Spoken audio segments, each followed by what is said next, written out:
किसी के पास मुयस्सर थे यार पूरे तुम, किसी की शाम तुम्हें सोचते हुए गुजरी। ये वीडियो मैं उन बहनों के लिए बना रहा हूं जो किसी की आस में या वालदैन की मजबूरी में बैठी रह जाती हैं। मैं आज 2 किस्से बताने जा रहा हूं और ये दोनों क्लियर इनकाउंटर्स मेरे सामने हुए। लाहौर में हुए। मेरे पास एक खातून आई और खातून की एज मेरे से छोटी थी, 32-33 साल की, 2-3 बच्चे, शौहर साथ।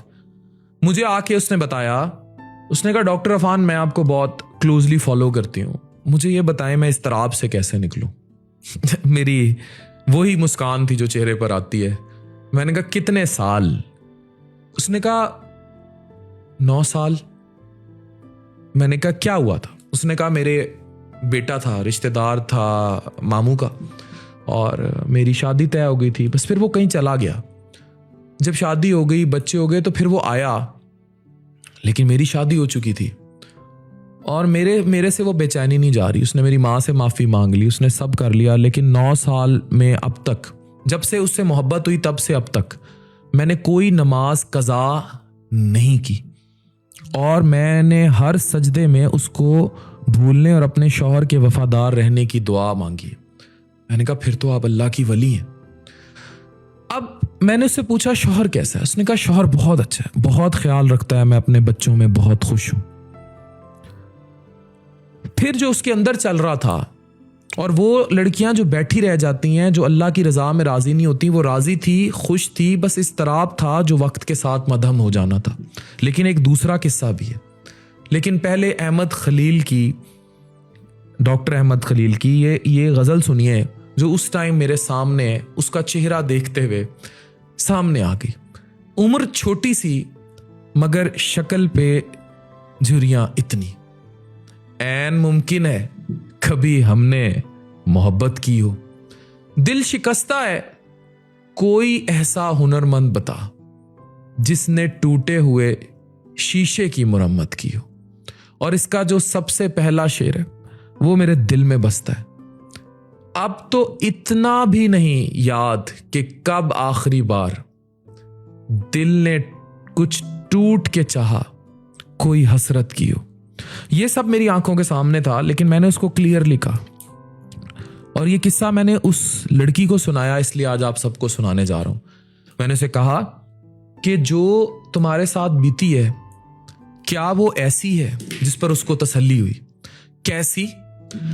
उससे चंद दिन पहले मुझे एक खातून आके मिली थी। इस लड़की से जब बात हुई, उसने कहा मैं आपको चेकअप नहीं कराने आई, मैं आपसे कुछ जरूरी बात करना चाहती हूँ। इसने मुझे बताया कि मेरी उम्र 37 साल है, रिश्ता नहीं होता, कोई ना कोई वजह बनती है, रिश्ता खत्म हो जाता है। कहती मैं एक बुजुर्ग बाबे के पास गई, उन्होंने कहा तुम्हारा रिश्ता बंधा हुआ है। मैंने हल पूछा तो कहने लगा कि मेरे से निकाह कर लो, किसी को बताना मत, 21 दिन बाद तलाक दे दूंगा, 2-3 दिन बाद मिल लेना। मतलब वो इस उम्र में उसके साथ फिजिकल होना चाह रहा था। कहती मुझे ये बात सुनकर गुस्सा आया और मैंने अपनी दोस्त के घर गई। इसने बुजुर्ग को जिसने उसे भेजा था बहुत बुरा भला कहा और मैंने अपने कज़न से तुम्हारे रिश्ते की बात करती हूँ। यानी उसकी सहेली ने जब उसकी कज़न से रिश्ते की बात की तो वो डिसेंट था, गवर्नमेंट ऑफिसर था, लेकिन उसने भी कहा कि पहले बिस्तर पर आओ। फिर एक तो ये जो मौजूदा मादियत का दौर है, लोग शादियां कर नहीं रहे, ठीक है। अब वो खातून कहती है मैं मुकम्मल डॉक्टर साहब खामोश हो गई हूँ, रिश्ते आते हैं पर यही बस वो कहते हैं फिजिकल हो जाओ, पहले बिस्तर पर आ जाओ। फिर मैंने खामोशी इख्तियार कर ली। 2-3 साल बाद खानदान के लोगों ने बातें की, ये कि किसी के इश्क में गिरफ्तार है इसलिए इसकी हालत ऐसी है। घर वालों के कहने पर भी रिश्ते देखने की कोशिश मैं करने लगी, लेकिन मर्द से बात होती थी, शादी नहीं चाहता था, शादी से पहले सब कुछ चाहता था। और कहती इसमें सब शामिल है, किसी भी मकतबा फिक्र से ताल्लुक रखने वाले, बड़े बड़े अपने आप को दीनदार कहने वाले, सब इसी ताकुब में थे। इसने कहा बहुत लकी हैं वो लोग जिन्हें अच्छा साथी मिल जाए। जब मैंने ये जुमला उसके सामने बोला कि वो उस लड़की के जिसको मैंने कहा था कि तू खुदा की वली है, जब मैंने ये जुमला उस लड़की के सामने बोला कि तुम्हें इतना अच्छा अल्लाह ने साथी दे दिया है, तो फिर उसके आंसू टपक पड़े।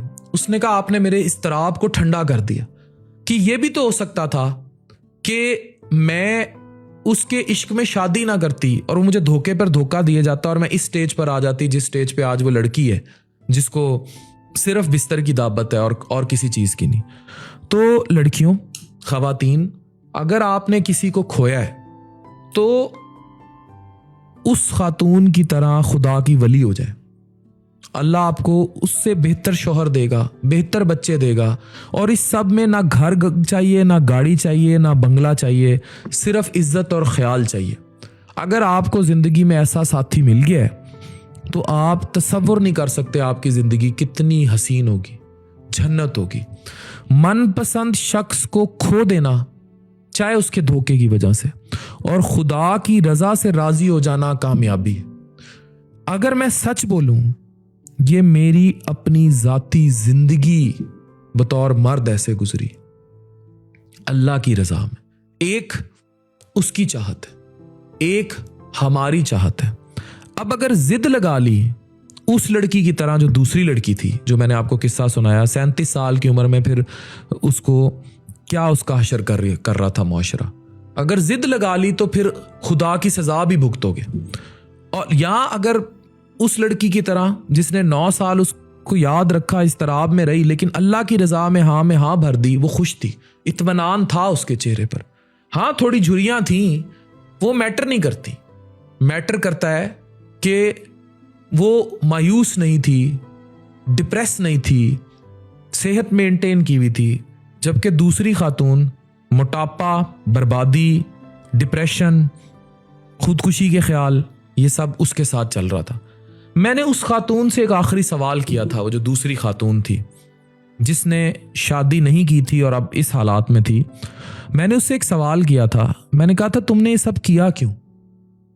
कहती था कोई। जवाब क्या था? था कोई।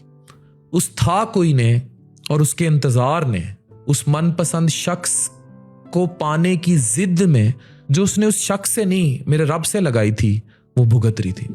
और जिसने सरे तस्लीम खम किया था वो आज तर गई थी। तो फिर अगर उम्र छोटी सी मगर शक्ल पे झुर्रियां इतनी, ऐन मुमकिन है कभी हमने मोहब्बत की हो, लेकिन बर्बाद तो नहीं हुए।